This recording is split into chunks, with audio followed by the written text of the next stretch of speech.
Review ng mga nagbabagang balita. 4ID nagsagawa ng Joint Change of Chiefs of Office Ceremony. Paninindigan sa kapayapaan at serbisyo publiko muling pinagtibay. Pakikipag-ugnayan ng mga people's organizations sa Misamis Oriental at 58th Infantry di Malulupig Battalion mas paiigtingin. 58 former rebels lumahok sa 3-day workshop para sa Safe Conduct Pass application sa Surigao City. 23rd ID, inilunsad ang proyektong hollow block making para sa mga former rebels sa Agusan del Norte. 4ID at Bio Foundation, inilunsad ang We for Peace Skills Training para sa pamilya ng mga sundalo. 4th ID, Assistant Division Commander for Reservists and Retirees Affairs, pinalakas ang ugnayan sa DSWD-10. Magandang araw, Northern Mindanao, Caraga Regions at sa buong bansa na nakatutok via Facebook. Ngayon ay araw ng Biyernes, ika-15 ng Agosto 2025. Magbabalita hinggil sa kabayanihan ng kasunduluhan at iba pang mga kaganapan sa loob at labas ng dibisyon. Ito ang 4ID News Bayani Update. Sa detalye ng ating mga balita, 4ID nagsagawa ng Joint Change of Chiefs of Office Ceremony, paninindigan sa kapayapaan at serbisyo publiko, muling pinagtibay. Buong ulat hatid ni Kabayaning Jai Hapas.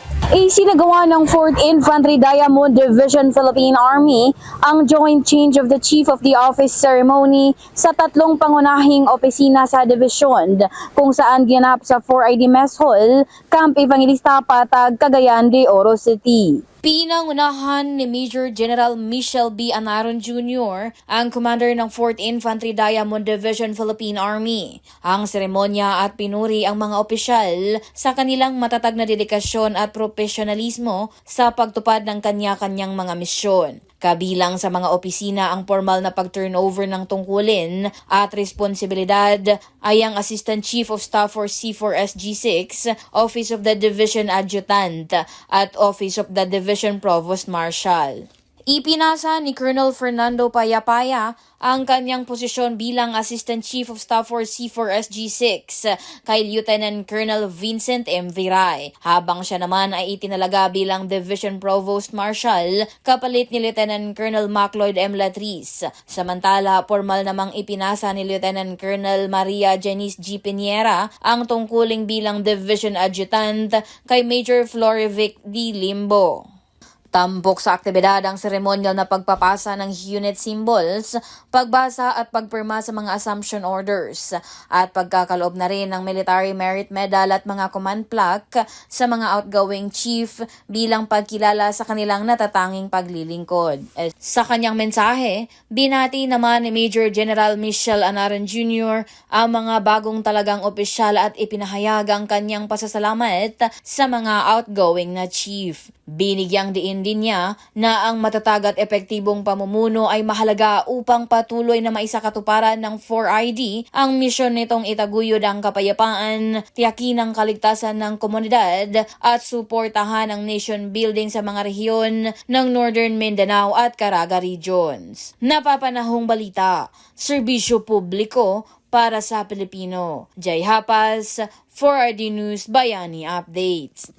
Pakikipag-ugnayan ng People's Organization sa Misamis Oriental at 58th Infantry di Malulupig Battalion mas paiigtingin. Para sa karagdagang impormasyon, narito ang report ni Kabayaning Kevin Saranza. Sa layuning palakasin ang ugnayan ng komunidad at isulong ang pamatagalang kapayapaan at kaunlaran, natagumpay ni sinagawa ng 58th Infantry Battalion ng Philippine Army ang People's Organization Symposium noong Agosto 8 sa penthouse ng Hingoog City Hall.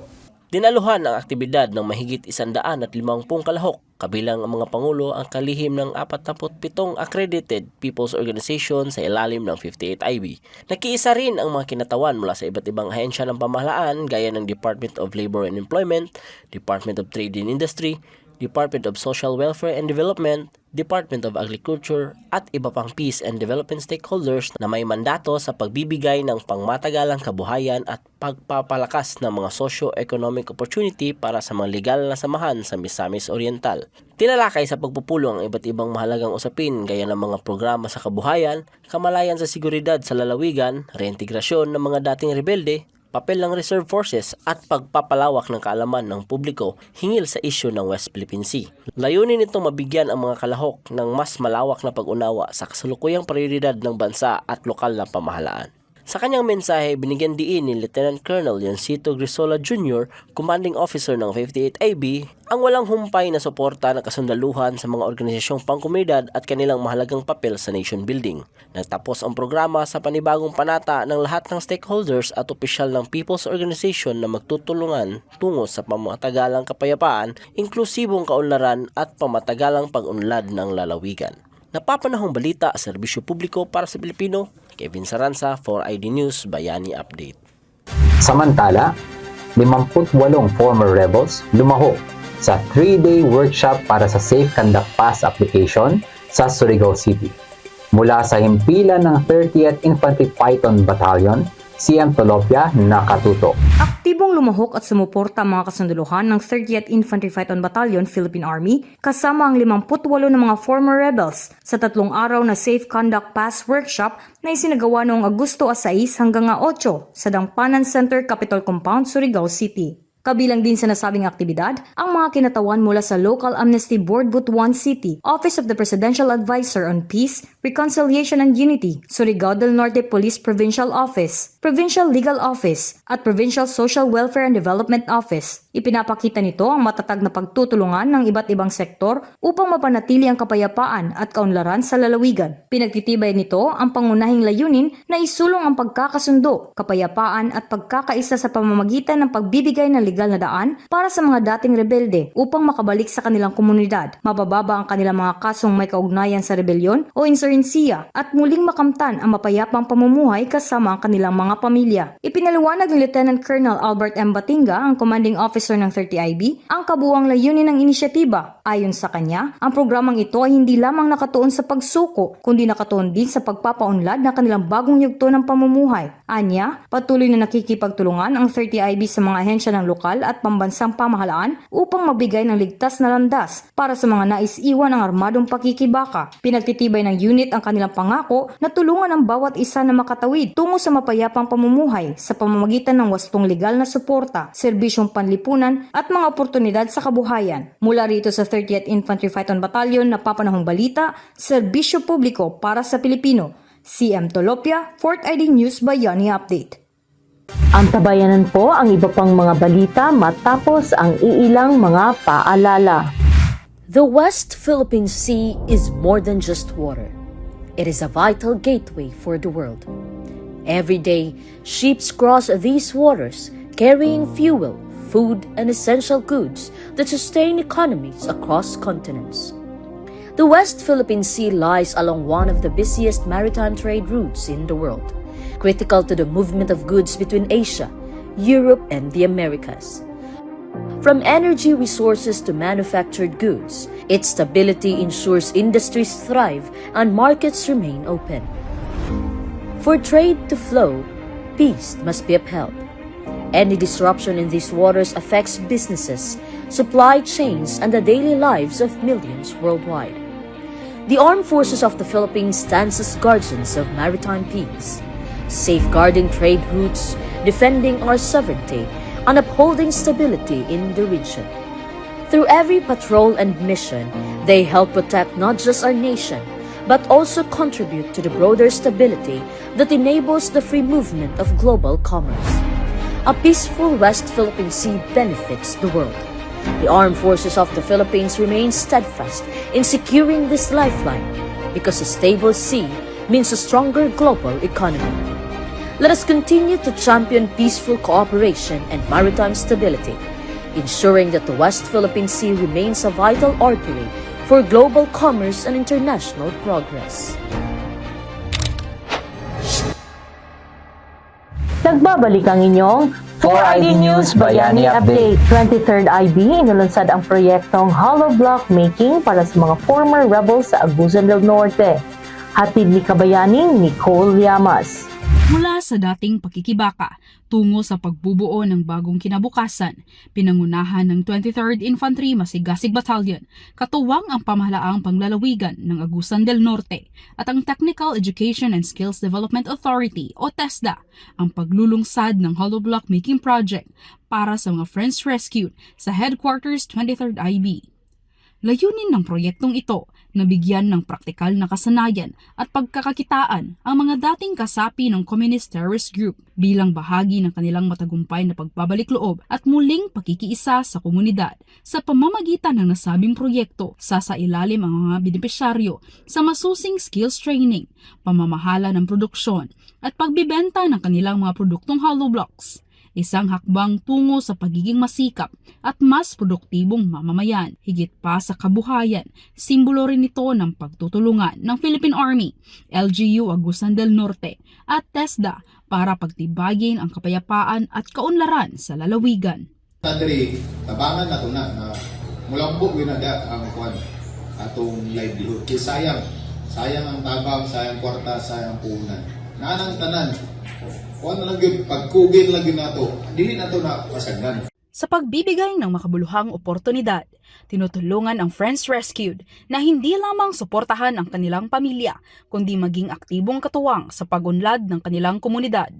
Mula rito sa 23rd Infantry Masigasig Battalion, napapanahong balita, serbisyong publiko para sa Pilipino. Nicole Llamas, 4ID News, Bayani Update. Formal na ibinunsad ng 4th Infantry Diamond Division, Philippine Army, ang Weave for Peace Project, isang skills training initiative na pinangungunahan ng Bio Foundation sa pakikipagtulungan sa Armed Forces of the Philippines noong Agosto 11 sa Harvest CDO Hub, Camp Evangelista Patag, Cagayan de Oro City.